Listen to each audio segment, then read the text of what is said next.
Thank you for joining us. My name is Trey Gnewikow. I'm at hole 19 here at Forest Hills. We're going to go over red stake today. The last couple videos that we had that you might have saw, we did a little bit of putting, did a rules on the green with how to mark your ball, how to move your mark, how to move it back, do all that stuff not to get needless penalties.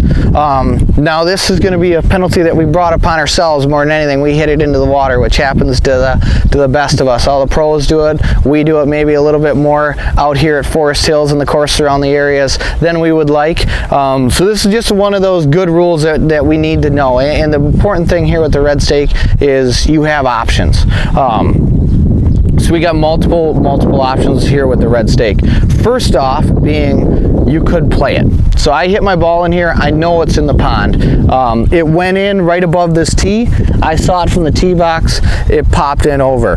Now the hazard line starts a lot of time in the early season. Us courses maybe don't have our red stakes out yet, or the red stake line isn't painted just because it's still April. It's still April, I guess we're shooting the video. It'll be May now and when you guys all are watching it, but it's still April, May, early in the season we'll say. Once we get to middle of the summer, June, July, August, all courses will have stakes or a painted line here on the road, on the edge of the hazard. But the easy rule of thumb is where you can definitively tell that the course is upkeep. You know, you can tell that this grass is being mowed, that it's being watered and being taken care of. Whereas all this area, you can tell that nothing is being done to it. It's dead grass, it's rocks, it's all that stuff. So that's your hazard line. You can kind of see it definitive here. So again, I saw my ball go into the water right above the tee there. I would have the option to play it if it was long grass or if it was like a mossy swamp. It's water. I can't play it. I'm not going to go swimming for it. It's not worth it to me. More or less, I won't be able to get it out. So then I have a couple different options. I could go back to the tee box and hit. In this situation, might not make sense just because I'm so much closer right here. I'll take this 60-yard wedge shot versus a 160-yard shot from the tee box that we just were. We'd prefer to be closer with the little wedge chip here.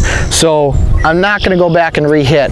Now, if you're on one of our holes, let's say 15 back here at Forest, for those of you watching the video that know it, and you hook your drive in the trees left, that's all red stake. If you only can advance at 50 yards, you might as well re-tee. You get to hit it on the tee. That distance doesn't really help you. But in this case, the distance helps us. So we're going to take a drop. Now I have two options with that. I marked where my ball went in, so I can take 2 club lengths no closer. So I'll put my club down here. You can use a driver that's the longest club in the bag, so it'll give you the most distance you have. I just have a putter here today. I'm marking my 2 spots. Now I can drop anywhere I'd like between these lines and backwards. So I can kind of go here and I'm going to drop. You have to drop now from your knee. It used to be from your shoulder. Now it's from your knee. It's been like this for the last couple years, but you're going to drop.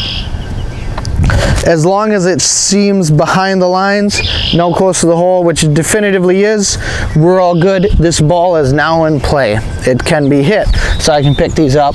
And then if I had my wedge here, I'd shoot my yardage and I'd hit my shot, hopefully make it or get it within a couple feet, and that would be full relief. Another option you might have if you don't like this grass, if this grass is bad, again, I had my ball go out of play right there. So another option I could do is I could go with the pin, with where my ball went in the hazard, and back on a line as far as I want. So I have my ball line where it went in right there. I have the pin here, and I could just keep coming backwards and keep coming backwards until I felt like, oh, this grass is really good. And then I could do the same thing. I can drop it here, and now this ball's in play, and now I'm all set to make my shot. So with that being said, we got a couple options that are good there. So thanks for joining us for this tip of the week. We've kind of followed all the rules of golf and this ball is now in play. We'll join you again next week for a practice tip, and we'll see you then.